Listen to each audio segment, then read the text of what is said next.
Sveiki!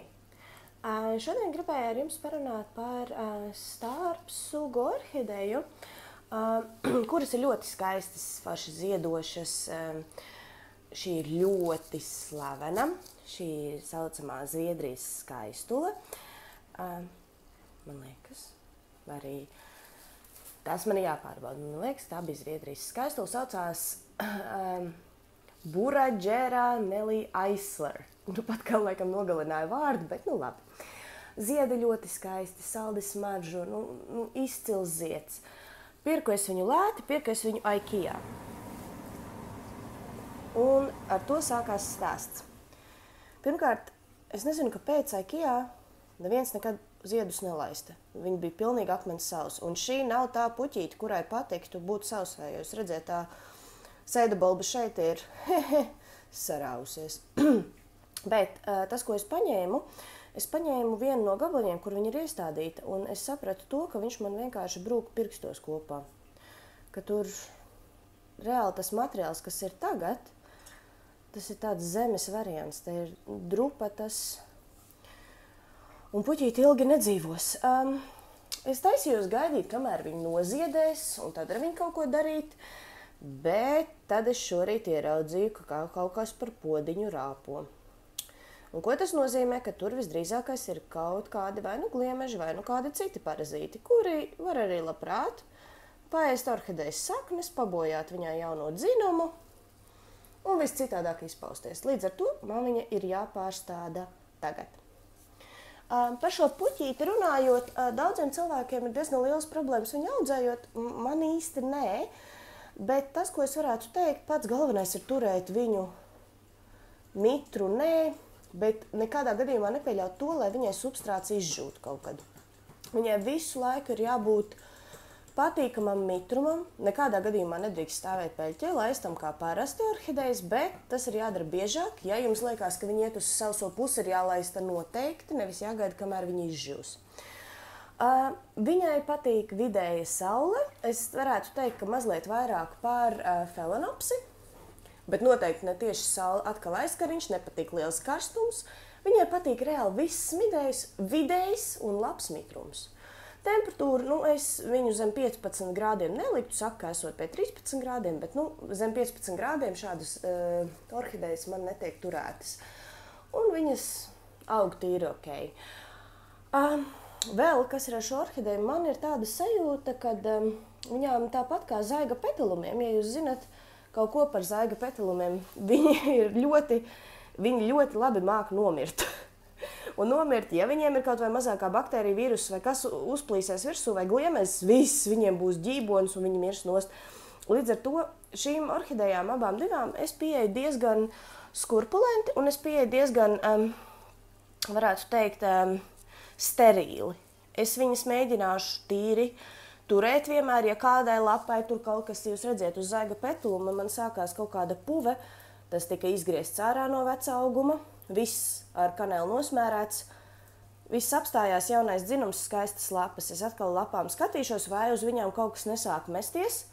Ja uz viņām kaut kas sāks mesties, es jau skatos kaut kāpēc, nezinu, bet momentā tas tiks nogriezts un ar kanēlu nosmērēts, jo viņām visas slimības ļoti labi un ļoti ātri aiziet. Līdz ar to arī šo orhideju ir jātur diezgan sterīli, noteikti pie pārstādīšanas ar ūdeņraģu pārskābi. Bet tāpēc, ka tagad šī ir ziedoša, un es negribu viņu baisi ar rokām piņķerēt, es viņu tagad izņemšu no podiņa, viņa jau ir mitra. Tāpēc, ka pirmais, ko es izdarīju no IKEA atnesot, viņu beidzot aplaistīju. Man liekas, mēnesi viņa nebija laistīta. Un es paņemšu pie dārza šļūtenes un vienkārši noskalošu nost visas saknes. Es viņas nepiņķerēšu, es viņas neplēsīšu. Es viņas vienkārši mēģināšu dabūt tīras ar ūdens strūklu. Lūk, tad to es arī tagad darīšu. Tā, jūs tagad redziet, kad orhideju es kārtīgi ar šļūteni visas saknes nomazgāju. Es tiešām iesaku, jums ir iespēja, jo iztīrās absolūti viss. Jūs nekad tik tīras saknes nedabūsiet citā variantā. Un foršums ir ar šļūteni, diezgan agresīvi ir tas, kad viņš nesabojās akciju. Jūs ar pirkstiem tur viņu piņķerējat. Nekas nebūs. Bet tagad tāpēc, kad viņi ir kārtīgi nomazgāti, tas, ko es viņai ieraudzīju, ir tas, ka ir jāgriež lapa nost. Tas, ko es ieraudzīju, tā es pamēģināšu pagriezt. Redziet jaunais dzinums? Redziet, reku nāk ārā. Tā, man jānogriež tās vecās lapas, un es viņu nopūtīšu ar ūdeņražu pārskābi 3%, lai es zinu, ka visi gliemeži ir vietā. Es redziet, ziedi ir neskarti.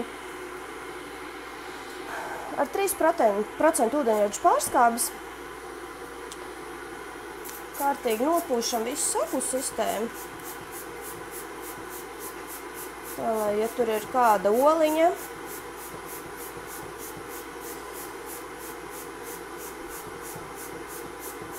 tā, to es tagad atstāšu uz minūtēm 5, lai viņš padara savu darbu. Tas viss aiziet bojā, kam ir jāaiziet bojā. Jo, nu, es saku, te ir, var redzēt, gliemezis, grauzis, kaut ko skaisti ēdis. Kaut kur citur arī ir kaut kas noticis, un tas jums nav vienkārši vajadzīgs. Lai viss tomēr ir skaists, veselīgs. Apgrieziet arī otrdāk uzmanīgi. Saku, varat pārstādīt ar visiem ziediem, tikai ļoti uzmanīgi. Un lēnām. Saknes mēģiniet nesabojāt daudz, tāpēc iesaku ar strūklu, tu vienkārši viņu uz leju sit ar to ūdens strūklu un viss skaisti iznāk ārā. Un jūs redzēt, ka tās saknītes, kas ir mirušas, tām ir tāpat diedziņi palikuši. Tie diedziņi tik ļoti nepūs, tos var atstāt, bet tas ūdens šļūka ir noņēmusi arī visu to sapūšo sakņu daļu, kas ir ideāli. Ja nu, tad tās saknes ir tīri ok. Tā, podiņu es izmantošu to pašu.